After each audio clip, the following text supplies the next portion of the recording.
The one thing I didn't like about this movie is that the some of the acting was pretty robotic.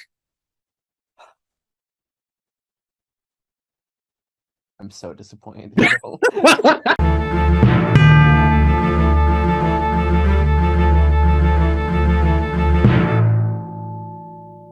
Why? Wait, you had expectations for me? A little bit, honestly. Wow, you've known me this long and you still haven't learned. But I know you can be better. That's the point. Yeah, but I don't want to be most of the time. I don't care. Fine. All right, we saw Megan or M3gan. We saw it like weeks ago. We're just finally getting to it now. Yeah, stuff's been Uh, happening. yeah, it's been like this past few months. It's been fucking insane. I feel like anyone watching this channel knows at this point. Uh, um, we're making it through. yeah. Um, But yeah, Megan, which was like, starring Allison Williams and some child that I don't know the name of. and like I think Honest Trailers had a great bit about this. It was like when you'd rather just build a robotic child friend than just hire a nanny. or just fucking like spending time with the kid. Like just oh man, it Or was hiring a proper therapist. yeah. Also, it was good to see Ronnie Chang again. Who's It's Ronnie always Chang? fun to see like a former Daily Show correspondent Oh, show right. up. Okay. Yeah, yeah. Yeah. It was like I forget what that other guy's name was, but when he showed up in fucking Morbius as one of Oh the god. investigators. Oh fuck! I keep forgetting Morbius exists until I Yeah, find so out. do I. It's kind of amazing. Every time you Um, remember, you're like, oh yeah, I've seen that movie. because at this point, the memes have created such a more interesting film than what we got. Uh, Yeah. but anyway, I'm sure we'll Um, talk about that at some point in the near future. but But yeah, yeah, so this Megan. was Megan, we had a lot of fun with Megan. yeah, Megan is my kind of just like silly, fun modern horror. They did a Ag- really good job with this. I actually was really looking forward to this movie because it was being directed by the guy who made Housebound back in like 2014. It's been a yeah. long time. Um, but that was a really good movie. It's the kind of movie where it's an indie movie. It's mostly focused around like two or three characters, Mm. and the central relationship of the plot is like a mother and a daughter who have kind of contentious relationship. Um, and they're just in a house and it's haunted or something. Like some shit's going on, and the whole movie just goes off of that premise. And it's really entertaining. It's skillfully creepy enough, and it's also genuinely funny. Like it was a funny movie. And I remember it being one of those movies where, you know, everybody who had seen it recommended it. It was one of those sleeper hits in the indie Yeah. community. And when I finally got around to watching it, I was like, wow, this is a great movie. So when I saw that this dude was directing it, I was really excited. Um, and I was not disappointed Yeah. because this movie has a great sense of humor. It does feel like it knows exactly what it is. Yeah. And leans into it really hard to Yeah. great effect. This is a very like well crafted comedy horror film. And I don't know who played the robot kid or how they did the like the makeup and stuff for that, Yeah, but it that's a was good question. like Should who look into played that a bit. Megan herself, but like the way they went about doing it like had that kind of uncanny valley of like this is still clearly creepy and uncomfortable, but everyone's just kind of going along with it. Oh, it was a Um 13. There was a 13-year-old in there. oh damn, good for her. Yeah. And it's definitely a case of like this does feel like a just a better realized version of the Chucky reboot a while back, which movie I still enjoyed, but like this is a better executed version of it. Um, and the way it eventually, and like you see all the pieces and what it's setting up to do towards the end, so you have a pretty good idea where it's going, but it still makes it a very fun thriller when you finally get there, and just watching how everyone reacts to the Megan character and how she starts to learn and react to the world around her Yeah. does provide some like genuinely creepy moments. Uh, Yeah. like There, there's one there's part where like without going too much into spoilers, where it's like I think the girl, what's the girl's name? Katie. Katie. I'm gonna say Katie. Where like she's talking to somebody like in their test room. I think it's like the therapist, something like that. Yes. And then at one point, Katie starts to cry, and then Megan just appears. And goes, "You made her cry," like in a super serious way. And it's like, well, I didn't mean to. but you did. It's like, oh Jesus. Kind of Yeah, like in that passive aggressive way. It's like she might rip your throat out right now. yeah. And that's the thing when they first, because you know this is going to turn out to be a killer robot. So all the stuff leading up to it, like when they first are talking about what she's made of, and they're like, "Oh, she's got a titanium skeleton." I'm like, "That's not good. That's a bad thing right there. Like that's going to be problems later, buddy." Um, but there are a couple seeds they plant earlier in the movie where I was really hoping that it would go where I thought it would, and it did, and it was so good.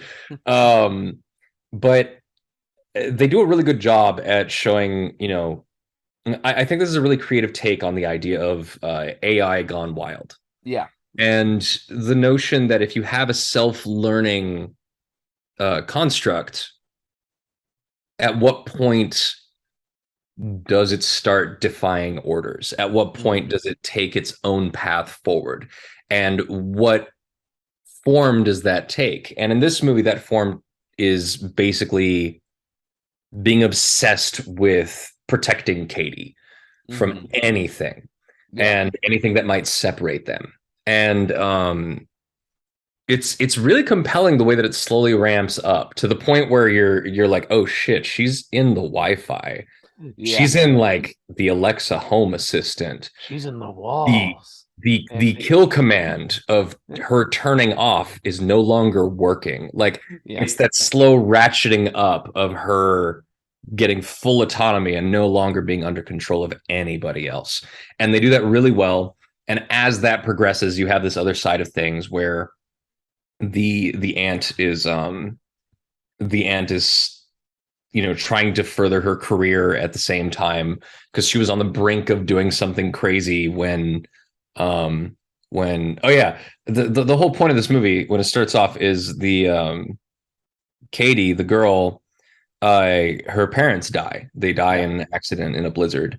And the it's kind of weird because when it happens and it goes to Allison or whatever her name is in the movie, Gemma, she seems mostly concerned with the fact that now she's saddled with this kid. Yeah. She doesn't seem to have any emotional reaction to the fact that her sister died. Yep. And this is called out. It's not some weird character trait where it's like, huh, feels like these people in the movie don't understand empathy. No, her coworker straight up says, like, your sister died. Should you be working so hard right now? And she's like, yeah, we only have a couple weeks for this project. And she's like, okay. And it's clear that her lack of engagement with the child's feelings is also part of her own inability to engage with her own feelings with it. And that kind of comes out a bit more later on when it gets resolved. And I don't know, I really liked how that built up. And I really like how the idea of someone not taking full responsibility for that kind of stuff and just trying to, outsource their caretaking to a little robot friend, much the same way that a lot of exhausted parents these days outsource their kids' attention span to an iPad. Yeah. And I understand parenting is hard. There are ways to do that responsibly. It's not like a bad parent sign, but there are definitely people who, they refuse to engage with their kids and they just want their kids occupied with something else.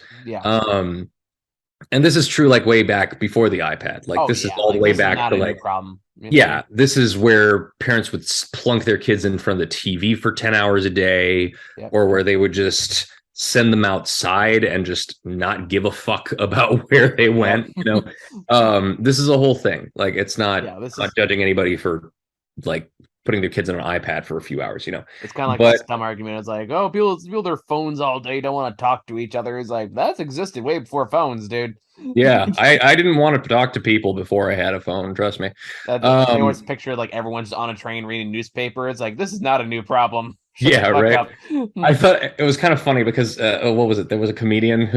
It feels adjacent to the thing with the comedian where they were like, I think there was one thing that COVID quarantine taught me. It was that the reason I'm not reading books anymore is not a lack of time. I'm like, yeah, no, there's other things going on.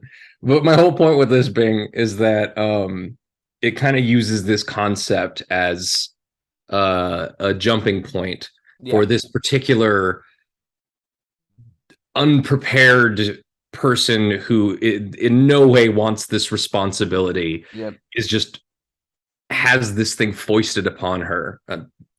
Hoisted. Parenthood, not the child's. Oh, sorry, like this thing, this girl. Like no, no, it's and the interesting thing is that even then, um, even at the beginning, when she's not prepared for this, when she's not ready to take on the responsibility, when she doesn't put the time into it, she's still unwilling to send this kid to the grandparents. She's still unwilling to send this kid into the system in any way. You know, like she wants to make sure that she stays with her for some reason. Yeah, Um, because grandparents live in Florida. yeah. God forbid a kid goes to Jacksonville, you know, like, but that's the whole thing. Like, there is something in her that feels responsible and doesn't want this kid to have the worst life. But I Yeah, also think that it's just conflicting with her own internal trauma. yeah, So I thought that that was an interesting mixture of elements, the way that it's communicated in the movie. yeah. And also kind of the scene both you and this is the hardest scene I had time watch. I can't talk today. The scene I had the hardest time watching during this whole movie though had nothing to do with the horror elements. It was just early on when the child counselor comes in to like do an inspection of the house, and Gemma has a lot of like collectibles still in the box, like on all the shelves, Yeah, she's and got like this like limited edition because she develops toys. yeah, Like she's a toy developer. She has a lot of she develops new technology for toys, so she has a lot of collector's items on the shelves from the history of toy making, right? Like, yeah. But either way, like I guess the child counselor gets real fucking judgy about a grown person having collectibles. no, And then she proceeds to no, because she's like, so how are you doing? What do you play with? And she's like, well, there aren't any toys here. I'm bored. And she's like, well, what are all those? And she's like, those aren't toys. You're not supposed to play with those. and, and Jim was like, no, no, you can play with them. We can open these. yeah, it starts opening one. And both you and I, who both collect nerdy shit, are just like, Oh God. oh, this is physically painful. Oh It still hurts thinking about it. yeah, right. Just play They're into not real. They're not real collectibles. I know, but still, it's like it hurts my heart. I know. I know. But anyway, the point, all that does kind of play into like what are very well realized characters in this very like exaggerated satirical world. Mhm. And I appreciate what it does get away with a PG-13 rating. Yeah. Um, No, it does a really good job. and It's I very effective without getting super gory. I like that because I definitely think like kids in that age range or ones like that range is geared towards definitely deserve more good horror movies than they Yeah. tend to get because most of the ones aimed at like the teenager crowd tend to be schlock and bullshit and terrible. Yeah. But this one's like And surprisingly few jump scares. yeah, it doesn't rely on that. It relies on like character driven scares, I guess, for lack of a better term. Well, it does Uh, a good job at setting up this evolving dread with Megan slowly getting more and more sinister over the yeah, course of the movie. and then of course the fucking dance number kill sequence. It's so good. When Megan finally goes rogue Yeah, and cuts her strings, so to speak, yeah. and just the way she rampages and people's reactions to her are pretty fucking funny. It's so good. It's And even the climax of how it all gets resolved towards the end is a lot of fun. yeah. No, Um, it's a great time. and the It's minute you see like the plot device where the guy's like, okay, that's gonna come back later. yeah. And And when it it did. does, it is I very was so satisfying. happy. It was so good. It's not what's interesting is that this movie, every time this movie sets up a scenario, you know exactly where it's going to go. Yeah, that's what I was talking about earlier. It's not an unpredictable movie. No, hardly. It's like you know exactly what is going to pay off, but it's the execution of it that is so interesting. Like it's well done, it's charming, the writing is funny. Um, the little girl is convincing enough. Megan is a fantastic creature. Yeah. Uh, Gemma is enough of an oblivious fucking protagonist while also being, someone that you grow to root for over the course of the movie. Yeah. Um, the emotional core of the movie is like, it's not great, but it's serviceable. It's not terrible. That's Yeah, I that's mean, that's important. she's a kid Um, doing the best she can. and the little horror bits that pop up throughout the movie are super effective. Yeah, it And works. I don't want to say one part that there was one point where I did not expect where it went. Um, the one kill that's actually somewhat bloody. Oh, okay. Yeah. But let's get into that in spoilers for a minute. But yeah, no, I solid 8 out of 10. Yeah, Solid 8 out of 10. yeah, this is a good start to the year, and it's already got approved for a sequel. So, um, I suppose, yeah. because when they definitely leave it open for a sequel, and it's like since the movie was like a big hit when it first came out, like yeah, it's like Is a it? Did it sequel. do well?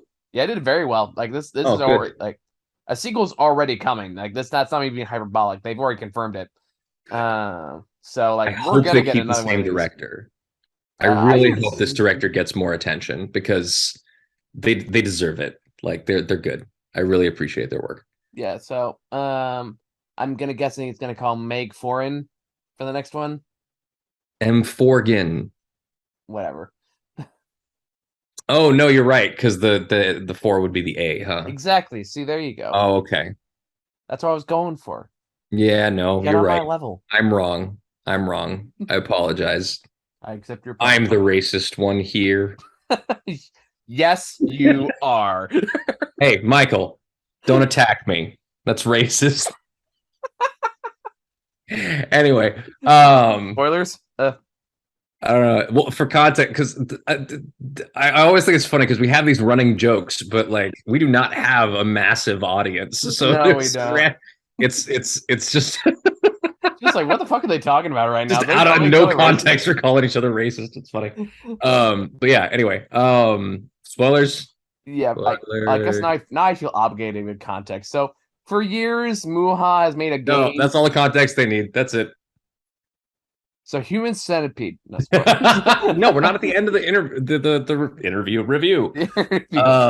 So yeah, spoilers. Um, Yeah. so yeah, a kid gets his ear pulled off. Oh yeah. No, That that was one of my favorite things about that whole thing was like yeah, he gets his ear pulled off. I expect him to fall and hit his head or break his leg or his neck or something.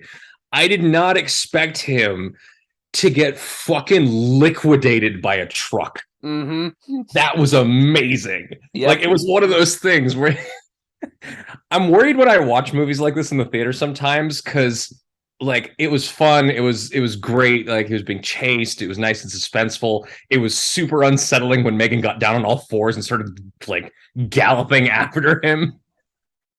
But then this kid gets fucking pulverized by a truck, and what like just out loud, I go like, "Fuck yeah!" Oh, like I just talk about that for a Yeah. second because that was an interesting our experience of this film is that the couple next to us kind of got on our level Yeah. about halfway through this film because I don't know if you can see this, but every time we go to AMC, they play that goddamn Nicole Kidman Yep. like AMC bumper. And you and I know every word of that thing, and Pretty we much at this point, yeah. pretty much made it a religion to recite it word for word whenever it comes Yes. on. And as we're doing this, I don't know if you saw him, but the couple next to you just kind of turned to look at us I didn't see it, and but just I had this kind look of of heard them chuckling. like what the fuck as, as they're watching this, but it kind of like sent a communication like both ways, like yeah, that's the kind of people these are. So we could, Yeah, as the movie started going on, we would like make little quips and they yeah, would make little quips. And eventually we got to the point where we weren't so concerned about being super quiet yeah. anymore. And there were points where we'd be like, right? Like, Like we kind of got weirdly familiar within that hour and a half span. yeah, it was fun. It was a lot of fun. But I was like, It's always that's good when you have fun little movie mates that you end up next to. But man, it was just that was good. I think one of the other really funny moments. That's the thing. Like a movie like this, it's not just about the overall thing. There are little bits of character and personality that are what give it the real flavor, right? Mm-hmm. And what was it? The point of the cop where the cop is talking about like, huh, he's like, yeah, it's just weird that you've been at these two separate deaths, the sites of two separate deaths. Like you've witnessed in both of these cases within the same week. It's just weird. Like, you know, and there's this woman who just fucking died next door to you, and there's that kid who just got like hit by a truck. Like it's crazy. I should not be laughing. Anyway, I forgot about that bit. Yeah. it's just this little offhand flair in the movie, and it's little things like that. They're just moments of enjoyable personality. And I also appreciated how her lab mates over the course of this whole thing were sensible. Yeah. They weren't stupid. They were actually reacting appropriately to different things throughout the movie, and I like that. Yeah. And like I said, like, and kind of what I was talking about before, and you mentioned it too, is like, yeah, you definitely see all the pieces. You know, kind of what's going to get involved in when, but the way it was done did still make it satisfying when it did. It almost made you feel clever for predicting it, as opposed to like, oh, like this is so obvious this is going to happen. So like for example, I'm mostly with the giant robot fight. Yeah, no, Bruce, Bruce the giant robot. You got Bruce. I will stick to it. Every time I hear the name Bruce, I just imagine it in an Australian accent. Bruce. Just hello, my name is Bruce. like... But yeah, just watching like this, like just giant robot just fucking like pile drive this child, this fucking. Well, that's the thing. Robot. You knew it was going to happen, but you didn't know it was the little girl who would be controlling it. Yes. And just seeing the girl go like, and seeing the robot just pull Megan in half, like, oh, so good. Also, the extent to which she gets mangled by the end of it, she looks genuinely unsettling. And I really appreciated that. Like, it was the way like the chainsaw is half of her face off, and it's got like that Terminator-y kind of thing going on. It's like, very really Chucky. good. Yeah. Yeah, good stuff. Well done. So this is what the Child's Play remake should have been. I agree. Yeah. And you and I both like the Child's Play remake, but this was better. No, we enjoyed it, but this was way beyond that. Yeah. So much better. Yeah. Is there anything else to really talk about for spoilers? I can't think. Not particularly. Just want to talk about those couple small things, but I really did appreciate how I appreciated how even though they did kill the dog, they did it in the least offensive way possible. Like they didn't show it suffering. They didn't have it making distressed noises off screen. They didn't show its dead body afterwards. Like they had it just being dragged through a hole in the fence really quickly with a quick yelp. And then all the stuff after that is told through dialogue or implication. And I appreciate them doing that, because if you're going to kill the dog, don't make the audience suffer through it as much. Like, I still laugh like there's a very existence of a website. That fucking neighbor, man. Fuck her. What an asshole. I still love the fact there exists a website just called doesthedogdie.com. It is an extremely valuable resource that people should be open to using. I like that one on camera. It's all right. I'm still here. There you go. Megan, great time, really enjoyable movie, highly recommended. Shockingly fun horror movie for good start to the year. Yeah. So the Human Centipede trilogy is really just